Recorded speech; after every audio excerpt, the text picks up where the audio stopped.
કહું ને તો આપણે એક વીઘાની અંદર 1 લાખ રૂપિયાનું આરામથી ઉત્પાદન લઈ શકીએ. તમારે હિરેનભાઈ આ પોપિયા તમે વાવ્યા તો ખરો, પણ જો હેઠેથી જો ખાલી 2 ફૂટ છાતા પોપિયા આવવા મળ્યા તો આનો તમારે મહેનત બહુ સારી એવી છે. તો તમારે આ બી તમે ક્યાંથી લાવ્યા? બે અમારા ઘરનું જ બી હતું. એનાથી અમે ત્યાં રોપા ઉજરીને સોંપ્યા છે. સારું. તો તમારે આ પોપિયાની વાત કરીએ તો આની આવક કેવી કાવ ઈ પેલા કહીજો મિત્રોને. આવક આમાં ખૂબ સારી, ઓછો ખર્ચો ને આવક ફૂલ. અને આમાં મહેનત કેવી તમારે થાય છે? મહેનત હાવ ઓછી, મહેનતમાં વધુ નફો. અને તમે આ પોપિયા વાવવાની થોડીક રીતો સમજાવજો મિત્રોને, એટલે મિત્રોને ખેતી કરવી 5 વીઘા 4 વીઘાની તો એ સારી રીતે કરીએ કે. પોપિયાની ખેતી એવી છે કે તમારે થોડી જમીન હોય ને તો પણ તમે આનું સારું ઉત્પાદન લઈ શકો. એમ કે આ હેઠાની અંદર પણ સાઈડમાં સોંપી શકો પોપિયા, અને વચ્ચે બીજી પણ ખેતીનું ઉત્પાદન લઈ શકો છો. અને અમુક માણસને એવું હોય મિત્રોને કે એકલા પોપિયાની ખેતી કરવી હોય, તમારે કેમ કે 4 વીઘાની 5 વીઘાની, તો એને આપણે વાવવાની રીત. તો જય માતાજી ખેડૂત મિત્રો, અને આજે આપણે આવી ગયા છે હિરેનભાઈ જોડિયા નીપ ગામના છે, અને નાનું એવું ગામ છે, અને ઘણું બધું નોલેજ છે એની પાસે પોપિયાને લગતું અને નાળિયેરીનું લગતું તો આપણે લીધું, પણ આજે તમને પોપિયાનું લગતું દેશે. તો ચાલો આપણે એને પૈસી પરિશું. અને તમે જો ચેનલમાં નવો હોય તો ફટાફટ સબસ્ક્રાઇબ કરી નાખજો, એટલે તમને અવારનવાર મારી ચેનલમાંથી ખેતીને લગતા અને પશુપાલનને લગતા વિડીયો જોવા મળશે. તો ચાલો હવે મોડું નથી કરવું, આપણે હિરેનભાઈને પૂછીએ. તો હિરેનભાઈ, તમને આ પોપિયાનો કેટલા વર્ષથી અનુભવ? 5 વર્ષનો અનુભવ છે. તો આ પોપિયાની વાત કરીએ તો આની આવક કેવી કાવ ઈ પેલા કહીજો મિત્રોને. આવક આમાં ખૂબ સારી, ઓછો ખર્ચો ને આવક ફૂલ. અને આમાં મહેનત કેવી તમારે થાય છે? મહેનત હાવ ઓછી, મહેનતમાં વધુ નફો. અને તમે આ પોપિયા વાવવાની થોડીક રીતો સમજાવજો મિત્રોને, એટલે મિત્રોને ખેતી કરવી 5 વીઘા 4 વીઘાની તો એ સારી રીતે કરીએ કે. પોપિયાની ખેતી એવી છે કે તમારે થોડી જમીન હોય ને તો પણ તમે આનું સારું ઉત્પાદન લઈ શકો.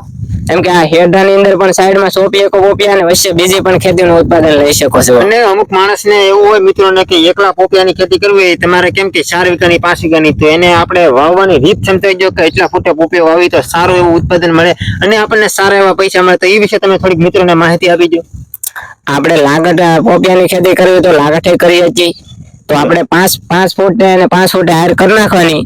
ચોમાસાની અંદર વચ્ચે ખડ ઉગે તો એમાં હાથી પણ હકારીએ છીએ ને ખૂબ એવું ઉત્પાદન પણ લઈએ છીએ. અને આમાં મહેનતની વાત કરીએ તો આમાં કેટલાક જણાને મહેનત હોય તો 1 જણાથી 2 જણા કે 3 જણાથી ખેતી છે પોપિયાની? એ તો આપણે જેટલી ખેતી હોય એ પ્રમાણે આધાર હોય. થોડીક ખેતી હોય તો એમાં ઓછી મહેનત થાય, વધારે હોય તો વધારે મહેનત. ને 5 ફૂટે આપણે સોંપીએ ને તો નેદવાનું આપણે 75% મહેનત ઓછી કરવી પડે. તો આપણે આ પોપિયા વાવવા હોય તો આના રોપા મળે છે કે આના બીબડાનો આપણે રોપા કરીને વાવીએ છીએ? આપણે બીબડાના રોપા કરીને વાવીએ છીએ, અને આપણે આને ડાયરેક્ટ બી સોંપીએ તો હાલે. તો ચાલે. હા. તો આ ઓછામાં ઓછો આ પોપિયો છે એ કેટલાક વર્ષની ખેતી છે, એટલે કે કેટલાક વર્ષ સુધી તમે આ પોપિયાની આવક લઈ શકો?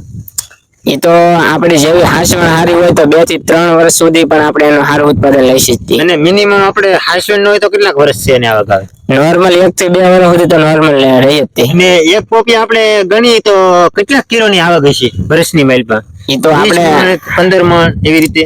જેવો પોપિયો સારો હોય ને હાસવણ એ પ્રમાણે આધાર હોય. નાનો પોપિયો હોય ને ઓછા પોપિયા આવે, મોટો પોપિયો ને વધારે. આ જો આ પોપિયામાં તમે જો એકવાર ખાલી આના ફળ તો જો તમે. ને આ ફળ તમારે નમી તો એટલા પોપિયા આવ્યા. ને આ તમારે હિરેનભાઈ આ પોપિયા તમે વાવ્યા તો ખરો, પણ જો હેઠેથી જો ખાલી 2 ફૂટ છાતા પોપિયા આવવા મળ્યા તો આનો તમારે મહેનત બહુ સારી એવી છે. તો તમારે આ બી તમે ક્યાંથી લાવ્યા? બે અમારા ઘરનું જ બી હતું. એનાથી અમે ત્યાં રોપા ઉજરીને સોંપ્યા છે. સારું. તો તમારે આ પોપિયાની આવક વર્ષની માલપા કેટલાક લાખની છે? આમાં તો શું છે કે અમારે તો બહુ જ્યાદા પોપિયા ને, ખાલી 1 વીઘામાં 2 હાલ જ કરેલી છે. તોય તે અમારે 40 રૂપિયાના કિલો પોપિયા વેચાઈ જાય છે. એટલે તમારે વર્ષની માલપા ઓણના વર્ષના તમે કેટલા હજારના પોપિયા વેચ્યા? આમાં પોપિયાની સરેરાશ હું કહું ને તો આપણે 1 વીઘાની અંદર 1 લાખ રૂપિયાનું આરામથી ઉત્પાદન લઈ શકીએ. એટલે 1 વીઘાની માલપા 1 લાખ રૂપિયાની તમે પોપિયાની આવક લઈ, પણ અંદર જગ્યા હોય એમાં બીજું વાવવાની નો બીજું ઉત્પાદન લઈ અલગ. તો એ હંદુસિયા આપણે ટાર્ગેટ મેચી તો કેટલા લાખનું તમારે વાવેતર છે? તો આપણે 1.5 લાખ થી 2 લાખ સુધી ઉત્પાદન લઈ શકીએ. હા. તો એ તમે સારી માહિતી દીધી. ને આ પોપિયો છે ને આ પોપિયાને પાકતા કેટલા સમય લાગે પોપિયા એવા પછી? પોપિયાને તો શું છે કે જેવી હાસવણ વધારે હોય એમ ફળ મોટા થાય, એમ પાકે સારું અને ખાધે મીઠું લાગે. ને આપણે તમે પોપિયાની ખેતી કરો છો એટલે આમાં કઈ ઓર્ગેનિક જ કરો છો કે પછી દેશી મિક્સર ઉરિયા ડીએપી? નહીં, ડીએપી ઉરિયા ને વિલાતી ખાતર નહીં, દેશી ખાતર ને ઓર્ગેનિક પોપિયા આપણે કરીએ છીએ. કોઈ જાતનું વિલાતી ખાતર નથી આપણા નાખતા. દેશી ખાતર હોય ઈ તો આપણે પોપિયામાં નાખવું હોય તો આપણે વાવતી વખતે નાખવાનું કે પછી પાણી પાઈને થોડાક મોટા થાય પછી આપણે ઈ ખાતર નાખીએ છીએ? આપણે પહેલા ખાતર નાખીએ જ છીએ ને હા. પછી તે આપણે નેદી છે હાથી કરી પછી તે નાખીએ જ છીએ દેશી ખાતર. અને તમને અનુભવ છે દાદા વર્ષનો પોપિયાનો, એટલે કેટલા વર્ષનો તમને પોપિયાનો અનુભવ છે? મને 5 થી 7 વર્ષનો અનુભવ. તો 5 થી 7 વર્ષનો તમને પોપિયાનો અનુભવ છે. તો આમાં તમે ખાતર ને એવું નાખો તો તમે ઉરિયાનું કોઈ જગ્યાએ શેક કરેલું ખાતર? ને ઉરિયા નાખતા જ નથી, નુકસાન કરે છે એટલે શરીર માટે. ઉરિયા થી વધારે ઉત્પાદન મળે કે આ દેશી ખાતર થી વધારે ઉત્પાદન મળે? દેશી ખાતર થી વધારે ઉત્પાદન મળે. 2 થી 3 વર્ષ સુધી આપણે ઉત્પાદન લઈએ છીએ દેશી ખાતર આ નાખીએ. તમારે કયા પોપિયાનું બી છે કે આ પોપિયા તમારે લબડતા પોપિયા આવે? એ આમાં એવું છે, બધા અલગ અલગ જાતના પોપિયા છે, 4-5 જાતના છે. અમુક દેશી છે, અમુક ડૂટી બૂટીના પોપિયા છે, બધા અલગ અલગ પોપિયા અને છે. આપણે જો મિત્રોને ઓછામાં ઓછી 10 થી 5 વીઘાની ખેતી કરવી હોય પોપિયાની તો એમાં કયા પોપિયા હોય, ડૂટી ફૂટીના કે સાદા પોપિયા? આમાં તો શું છે કે જે પોપિયાની વધારે માંગ હોય ને એ પોપિયાની વધારે ખેતી કરાય. એટલે તમને ખબર છે, ખાવા માટે દેશી પોપિયા વધારે સારા. એટલે તમારે જો ખેતી જ કરવી હોય તો તમારે ખબર છે કે કઈ પોપિયા વાવવા જરૂરી છે? થોડુંક વિશે માહિતી જેવો આપણે છૂટક પોપિયા વેચવાના હોય, છૂટક હેડમાં ને એમાં, હા.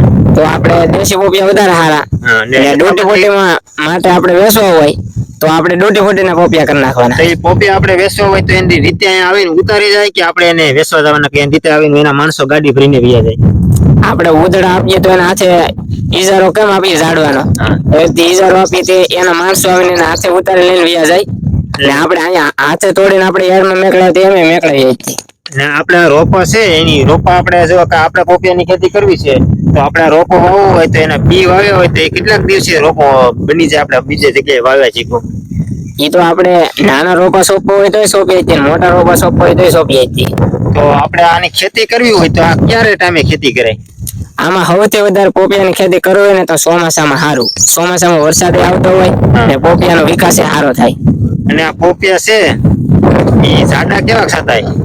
ઝાડા પોપિયા તો થાય જ ને, દેશી ખાતર નાખીએ તો વધારે સારા થાય, મજબૂત ને હા. ઉત્પાદન સારું આવે.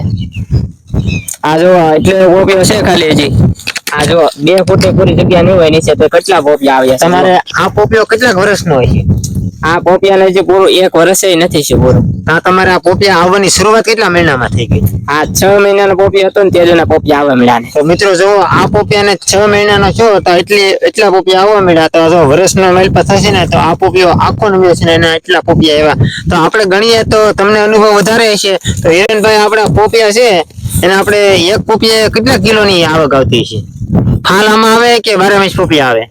આમાં તો શું છે કે જેટલા આપણે પોપિયા તોડીએ ને એટલા નવા નવા ફાલ આવ્યા જ કરે. એટલે 12 માસે તો 12 મહિસે પોપિયા આવ્યા કરે. તો આની વર્ષની ઘણી બધી આવક થાય એ તમારી સાચી વાત છે. તો મિત્રો જો તમારે પોપિયાની ખેતી કરવી હોય તો જો આપણે હિરેનભાઈ ઘણી બધી સારી એવી માહિતી આપી દીધી વાવવાથી તમારે વેસાદે ના હોતીની. તો આશા કરું છું કે તમને આજનો વિડીયો ગમ્યો હોય તો લાઈક કરો, શેર કરો અને સબસ્ક્રાઇબ કરો. અને અવનવર તમને આપણી ચેનલમાંથી મસ્ત મજાના ખેતીને લગતા અને પશુપાલનને લગતા વિડીયો જોવા મળશે. તો મળીએ હવે નેક્સ્ટ ઇન્ટરવ્યુમાં. બધાને જય માતાજી.